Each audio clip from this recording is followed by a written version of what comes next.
ഇന്നലെ രാത്രി 8 മണിയോടെയായിരുന്നു സംഭവം. പ്രസവവേദന അനുഭവപ്പെട്ട യുവതി നഴ്സുമാരെ വിവരമറിയിച്ചു. ഇതോടെ നഴ്സുമാർ മൂത്രമൊഴിക്കാൻ ആവശ്യപ്പെടുകയായിരുന്നു.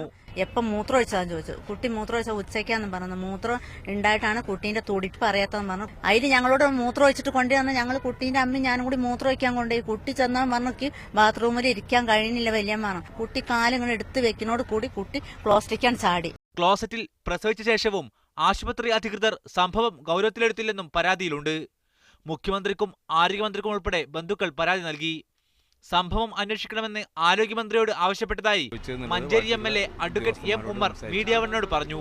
ആരോഗ്യമന്ത്രിയോട് ഞാൻ ഇതിൽ ഇടപെടാൻ വേണ്ടിയിട്ട് ആവശ്യപ്പെട്ടിട്ടുണ്ട്. ഇത് ഈ അനാസ്ഥ ഇനി ഉണ്ടാകാൻ പാടില്ല എന്നുള്ളത്, ഗൗരവമായ വിഷയം കാണണം എന്നുള്ളത്. ഒരു കുഞ്ഞ്, ഒരു സ്ത്രീ പോയിട്ട് ക്ലോസറ്റ് പ്രസവിക്കേണ്ട സാഹചര്യം ഉണ്ടാകുക എന്ന് പറഞ്ഞാൽ ഈ കാലഘട്ടത്തിൽ വളരെ സംഭവിക്കാൻ പാടില്ലാത്തതാണ്. പ്രസവ സമയത്ത് ആശുപത്രിയിൽ ഗൈനക്കോളജി വിഭാഗം ഡോക്ടർമാരുണ്ടായിരുന്നില്ലെന്നും ബന്ധുക്കൾ ആരോപിക്കുന്നു. തീവ്രപരിചരണ വിഭാഗത്തിൽ പ്രവേശിപ്പിച്ച അമ്മയെയും കുഞ്ഞിനെയും പിന്നീട് വാർഡിലേക്ക് മാറ്റി. മീഡിയ 1 മലപ്പുറം.